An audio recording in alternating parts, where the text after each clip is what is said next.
गंगा पार करने के लिए केवट को आवाज लगाई राम ने, हमें गंगा पार होना है। केवट आया, उपमा है, महिमा है केवट की। केवट ने राम को कहा, आपके पैरों में जादू है, इसलिए मैं पैरों को, चरणों को धोऊंगा।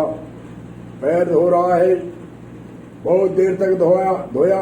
राम ने कहा, इतनी देर क्यों धो रहे हो कि आपके पैरों में जादू है पत्थर की। आपने पत्थर को स्त्री कर दिया, जैसे अहिला पत्थर की थी, उनको स्त्री बनाया था राम ने पैर के चरण स्पर्श करके।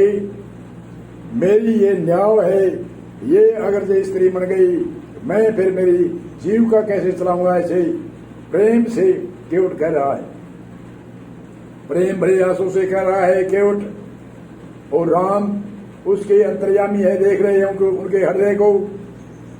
और केवट ने सीता लक्ष्मण तीनों को गंगा से पार किया, तो उसका मेहनताना देने के लिए उसने सिर हिला दिया, मैं मेहनताना नहीं दूंगा। सीता जी ने, कहते हैं सीता जी ने सोने का कोई आभूषण था, वह सीता जी ने उनको दे दिया जबरदस्ती से। वह नट रहा था केवट, मैं नहीं दूंगा कोई भी किराया मेहनताना। और राम फिर चित्रकूट गए, चित्रकूट से अनसुईया आश्रम में गए।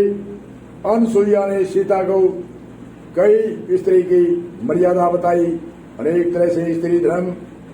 अनसुईया कहते हैं कदम ऋषि की पुत्री थी और अत्रि ऋषि के साथ शादी करी थी कदम ऋषि ने।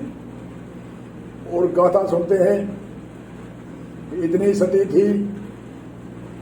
नारद जी ने एक बार पार्वती, सावित्री और लक्ष्मी को कहा, क्या आप इतनी सती हो, आपसे तो अधिक सती अनसुईया है। तो तीनों ने अपने पति को कहा, अनसुईया का जो सती है उनको वस्त्रहीन होकर के उनसे भिक्षा लियाओ, तो हम आपकी स्त्री रहेंगे।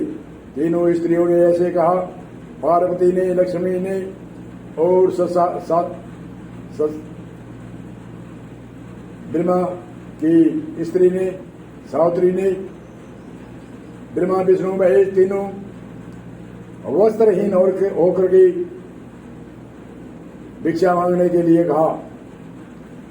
और भिक्षा लेकर आई तो कहते हैं तीनों एक ही आवाज में, अगर आप वस्त्रहीन होकर के भिक्षा डालोगे तो मैं भिक्षा लूंगा, नहीं भिक्षा नहीं लेंगे हम तीनों। और सूर्य ने देखा ये क्या हुआ, फिर भी वह घबराई नहीं, उनमें सत था। उसने उनको 6 महीनों के बालक बना दिए और उनको अपने थन से तीनों को दूध पिलाया और रखने लगी। और उधर लक्ष्मी जी अड़ीकती है कि विष्णु भगवान आए। पार्वती इंतजार करती है कि शिव जी आए, परंतु तीनों मूर्ति वहां 6 महीने के बालक। और फिर तीनों जाकर के बड़ी प्रणाम करके क्षमा मांग करके वहां से शिव जी और ब्रह्मा विष्णु महेश तीनों को, वह तीनों स्त्रियां जाई। ये वही अनुसुईया इंद्र है।